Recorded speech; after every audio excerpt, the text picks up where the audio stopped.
Assalamualaikum warahmatullahi wabarakatuh. Kami dari kelompok 3 akan mempresentasikan mengenai kebutuhan nutrisi. Dengan beranggotakan saya sendiri Ade Ajeng Rahmawati sebagai pemateri pertama. Lalu ada anggota yang lainnya yaitu Destria, Dea, Dianita, Kurani, dan Finanda. Baik, langsung saja kita mulai ke materinya. Kebutuhan nutrisi. Kebutuhan nutrisi bagi tubuh merupakan suatu kebutuhan dasar manusia yang sangat vital. Nutrisi merupakan sumber energi untuk segala aktivitas dalam sistem tubuh. Sumber nutrisi ini berasal dari tubuh itu sendiri. Nah, nutrisi adalah substansi organik yang dibutuhkan organisme untuk fungsi normal dari sistem tubuh, pertumbuhan, dan pemeliharaan kesehatan. Lalu, apa saja sih konsep kebutuhan nutrisi? Yang pertama itu ada protein. Protein berfungsi membentuk antibodi sebagai sistem pertahanan tubuh, contohnya daging, telur, susu, dan lain-lain. Lalu yang kedua ada karbohidrat, sebagai sumber tenaga tubuh, terutama untuk otak. Setidaknya karbohidrat yang dibutuhkan untuk tubuh itu 45-65%. Lalu yang ketiga ada lemak, yaitu dibutuhkan untuk melarutkan vitamin dan mineral. Namun, lemak yang dibutuhkan harus lebih banyak. Lemak tidak jenuh dibandingkan lemak yang jenuh. Lalu yang keempat ada vitamin. Tubuh juga memerlukan vitamin. Vitamin memiliki peran masing-masing. Contohnya vitamin D untuk pembentukan tulang atau penguatan tulang kita. Baik, materi selanjutnya akan dibacakan oleh Destria. Terima kasih kepada Ade Ajeng yang sudah menjelaskan materi sebelumnya. Materi selanjutnya akan dijelaskan oleh saya. Selain konsep kebutuhan nutrisi yang sudah disebutkan oleh rekan saya, adapun konsep kebutuhan nutrisi lainnya, seperti mineral. Mineral sama halnya dengan vitamin. Mineral merupakan mikronutrien yang sangat penting. Contoh dari kalsium adalah kalsium, besi, dan zinc. Selanjutnya ada air. Keberadaan air sangat penting untuk semua organ tubuh, terutama otak. Air dapat membantu pembagian nutrisi ke sel-sel di seluruh tubuh. Yang terakhir ada nutrisi khusus.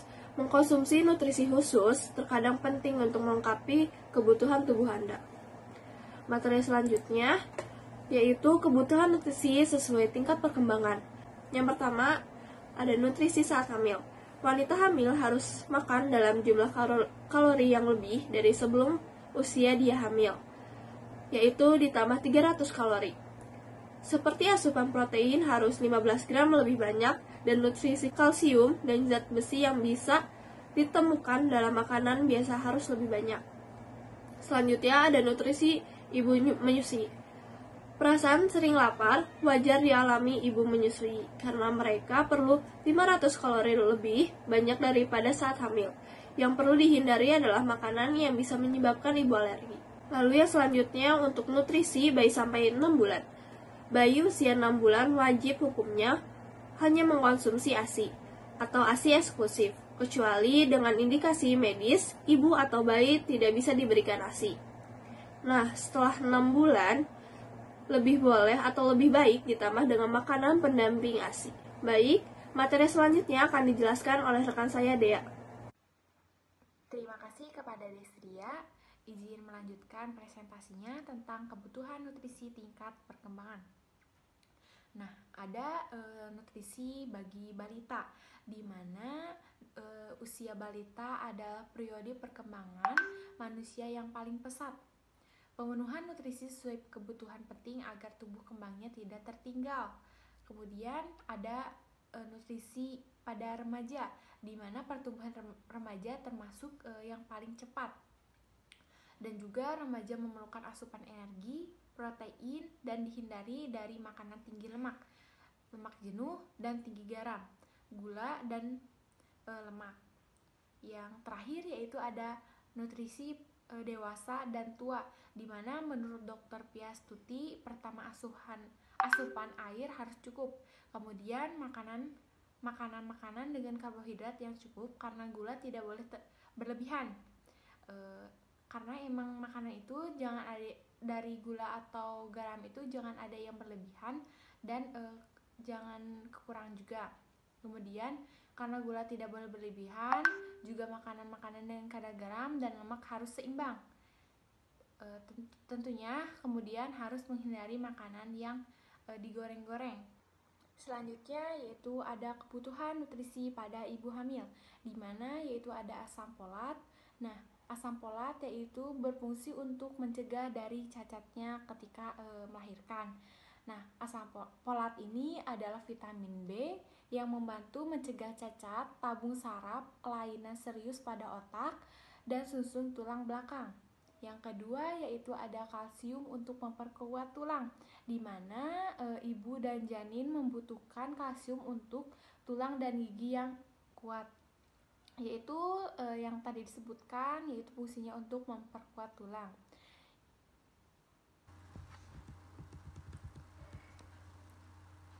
Yang ketiga yaitu ada vitamin D. Fungsi dari vitamin D adalah membantu menyerap kalsium dan mineral. Kalsium dan mineral itu sangat penting lainnya di dalam tubuh.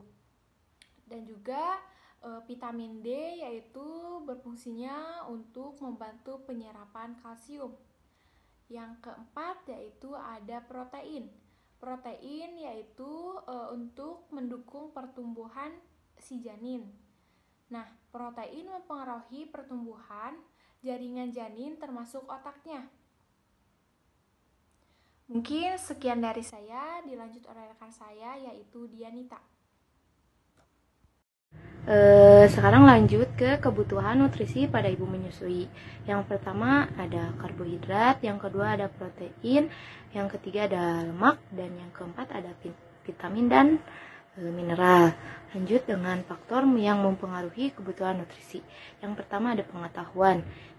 Pengetahuan adalah rendahnya tentang manfaat makanan gizi dapat mempengaruhi pola konsumsi makanan. Yang kedua ada prasangka.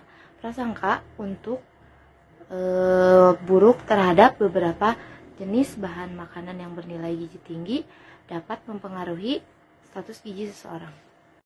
Faktor yang memenuhi kebutuhan nutrisi yang lain adalah faktor kebiasaan. Karena adanya kebiasaan yang merugikan atau pandangan terhadap makanan tertentu dapat mempengaruhi status gizi kita. Yang keempat ada kesukaan. Kesukaan yang berlebihan pada suatu hal atau suatu jenis makanan dapat mengakibatkan kurangnya variasi makanan, sehingga tubuh kita tidak memperoleh zat-zat gizi yang dibutuhkan secara cukup. Yang terakhir ada faktor ekonomi. Status ekonomi dapat mempengaruhi status gizi kita. Karena apa? Karena penyediaan makanan bergizi membutuhkan dana yang tidak sedikit. Selanjutnya ada faktor yang mempengaruhi laju metabolisme basal. Yang pertama ada faktor genetik. Metabolisme sebagian besarnya bersifat genetik dan tidak dapat dikendalikan. Bahkan para ahli juga memperdebatkan apakah seseorang bisa benar-benar mengontrol kecepatan metabolisme dengan mengubah kebiasaan tertentu. Yang kedua ada faktor tidur atau faktor waktu tidur. Kurangnya tidur terbukti mempengaruhi laju metabolisme. Menurut sebuah studi dalam International of Journal Endocrinology, salah satu efeknya yaitu penguraian gula menjadi terganggu, padahal gula itu salah satu sumber energi utama bagi tubuh. Yang ketiga ada faktor usia.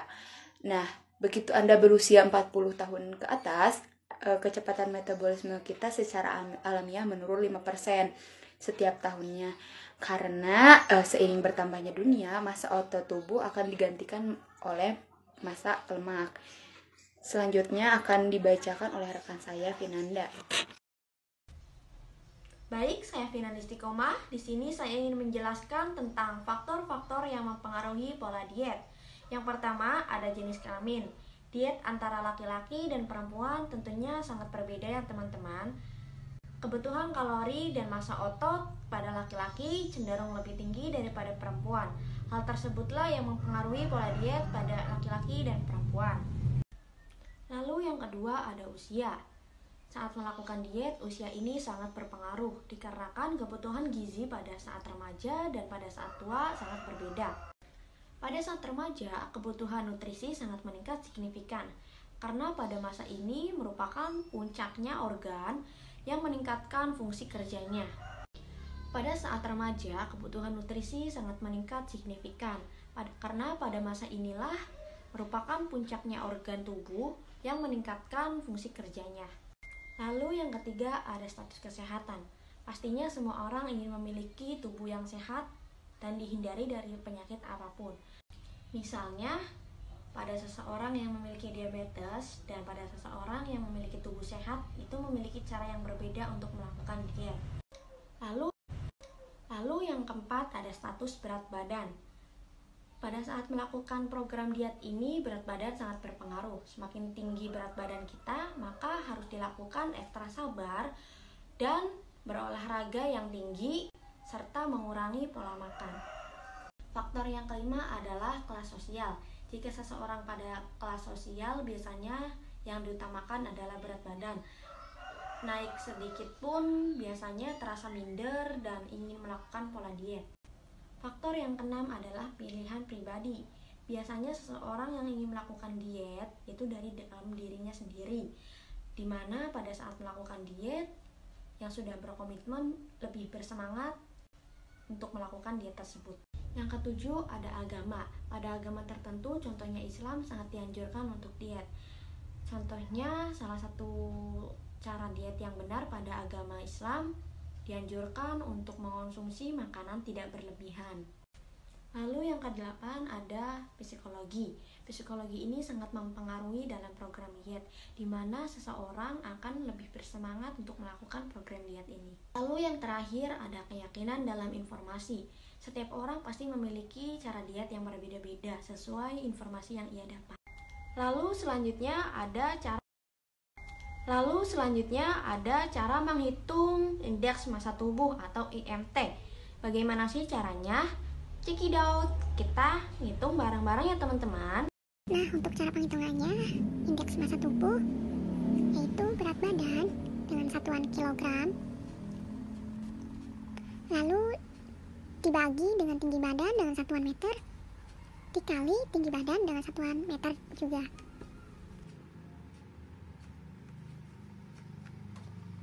Ini hanya contoh saja ya teman-teman.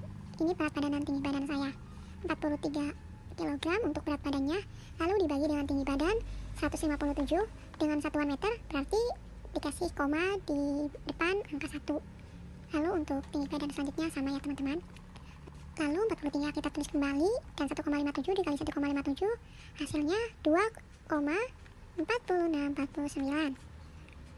Lalu dibagi ya teman-teman, maka muncullah hasil 17,4. Lalu setelah itu cek kategori mana berat badan kita. Mungkin cukup sekian presentasi yang kami sampaikan. Mohon maaf bila ada kekurangan dan kesalahan. Terima kasih. Wassalamualaikum warahmatullahi wabarakatuh.